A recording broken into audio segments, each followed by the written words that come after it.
Hey guys, Sean here, and today I'm going to be doing a review of my favorite dart tag blaster from the old line. The dart tag blasters in the old line consisted of orange and green blasters that went head to head, and you bought them in sets. Now, this I have the Fury Fire, and this comes in a set with 2 Fury Fires, 1 orange and 1 green, 2 dart tag vests, 1 orange and 1 green, 10 of Tagger darts, which are very high quality by the way, 10 orange and 10 green. Oh, I meant to say 20, not 10. And 2 orange glasses. Yeah, Nerf, why didn't you make, one set green and one set orange? Anyways, I just found that really odd.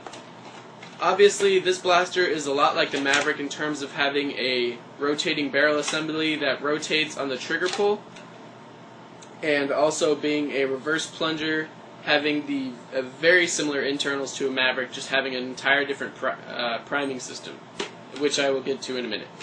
This blaster fires, as you can see, Whistler darts as well as sonic micro darts, suction cup darts, and dart tag darts. This can fire streamlines, it just doesn't fire them as well as tipped darts, which is okay. Let's go ahead and get started on actually reviewing the blaster itself, because this is a review of the blaster, not so much the set. So this blaster gets average range at an even shot at right around 26 feet, and angled I'm getting anywhere from 32 to 46 feet, and 46 they're not very accurate at all, so don't bother trying to hit someone 46 feet away, because odds are it's not going to work unless it's modified. This blaster's modified ranges are getting level shots of around 35 feet average, and then angled shots at right around 56 feet. Because I modified the green one. Let's see what else. Let's go ahead and talk about the inner workings of the blaster. Like I already said, it's a reverse plunger system.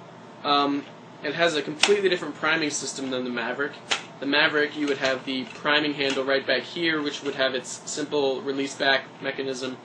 They moved it to the front for user-friendly reasons. It's very usable, and you prime it by obviously pulling this back to the extent and then just letting it slide forward again. The primer travels along this rod here, which is actually the barrel for the darts that fire, and then the priming rod is under it, attached to the primer, which travels through the barrel assembly, and then primes the internals of the blaster. This has a 10-round rotating barrel assembly instead of 6 like the Maverick would, and it has an extra dart holster in the back here, which has never really worked out very well, but I think it works pretty well on this blaster.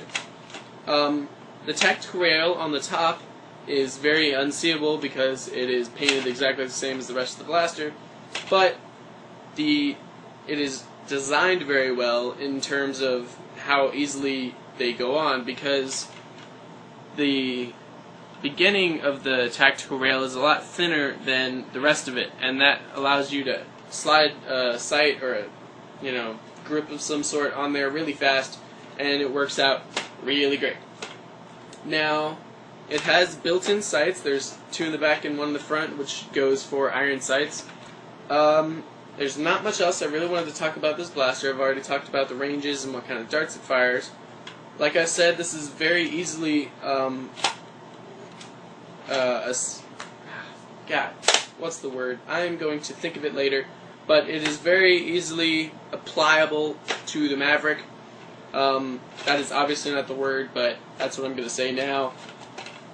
So, here's the Fury Fire, and I think it's a great buy and an absolutely fantastic blaster. Modifying it's super easy. It's just like the Maverick, except with a different priming system.